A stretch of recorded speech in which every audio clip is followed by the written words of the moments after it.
Good evening, fellow YouTubers. It is time for the Tiger Shark open box review.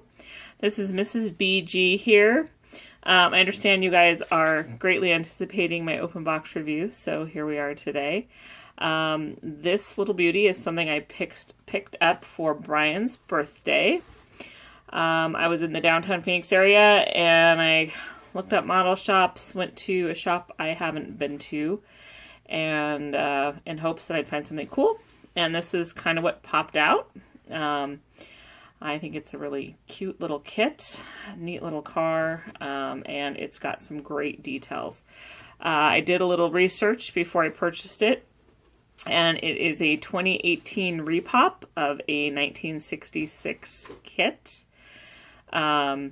And my understanding is that before I purchased it, it's a highly detailed kit, and really a great kit. So kind of exciting. It's got some really fun features.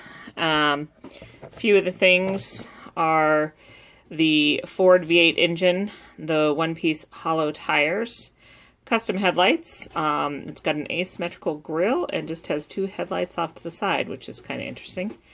Custom seats with headrests, which have molded plastic, I guess it's supposed to be shark skin, kind of a neat detail. And then the detailed custom chassis suspension, steering wheel, it's got the mag wheels, custom taillights, etc. A couple other really cool things about this kit are that it's got positionable front wheels and opening doors. It also has really great pad printed tires. Got the Firestone label and symbol, and it's in gold, which is actually kind of nice. We usually see that in other colors like red or white. First time Brian or I have seen it in gold, and they're nice squishy tires. So I think good tires is a sign of a good kit, right? The kit is, the molded detail is really great, but interestingly enough, it really doesn't have any decals. This is it, and this is more for the custom stand that it comes with. The kit comes with this really nifty revolving display stand, which means that we get some rubber bands and ball bearings and some pieces here to put together to make that stand, which is kind of cool. So on to the review of all the little fiddly bits, right? So we've got our chrome tree, which actually is very nice.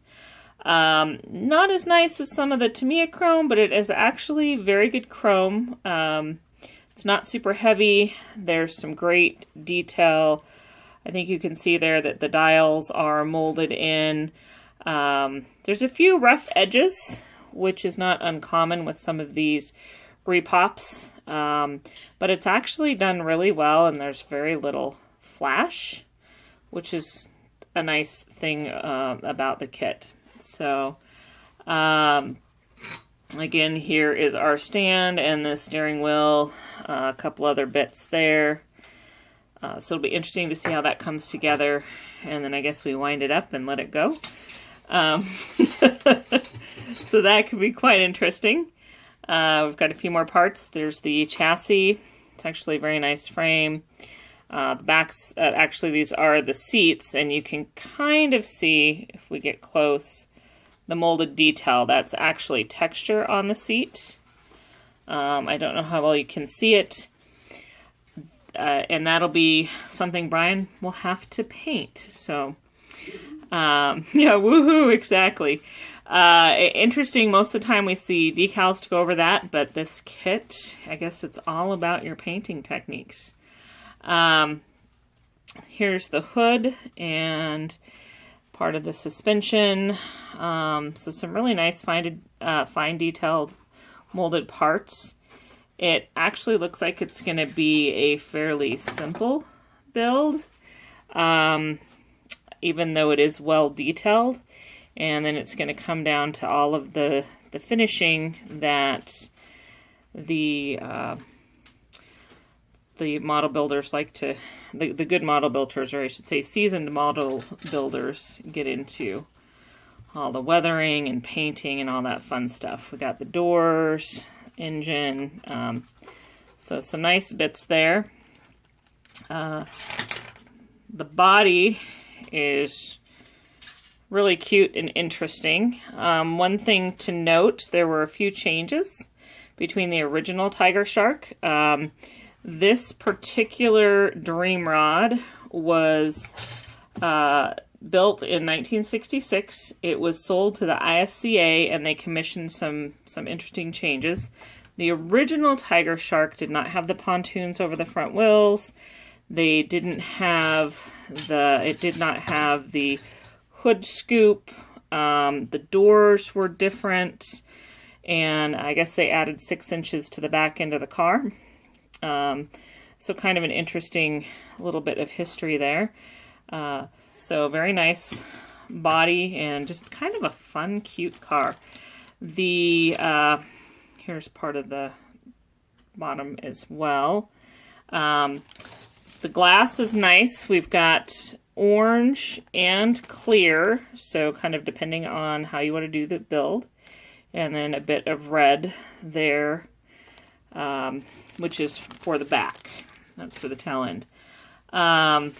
Very straightforward instructions. Kind of give you a little bit of an idea here. It looks like it should be a fairly straightforward build. And then, like I said, the fun part begins when you get out the paint. So for this build, Brian has picked the Splash Paints Battlefield Copper. This is one of my favorite colors. Let's see, I'm not quite sure where to put that it'll stand out nicely.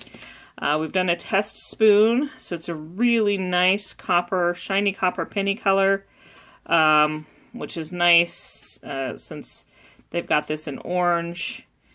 So that will be fun. And then, that kind of completes the kit review there. I apologize. I was supposed to use my handy dandy little pointer, but I kind of got away from myself. So, as these videos tend to do. I also want to make a shout out to everyone who sent their thoughts and prayers out for my dad, Mr. Bill. He is doing much better, a little sluggish, a little tired, having some trouble with maths, which is unfortunate because he was one of those people that could add in their head quite well, do multiple maths in their head. Anyway, he is on the mend, and so thank you for your positive thoughts and prayers and continued thoughts and prayers. I hope everyone's had a great weekend. I'll be back soon, hopefully with another open box review for your viewing pleasure. Thank you, and have a great evening.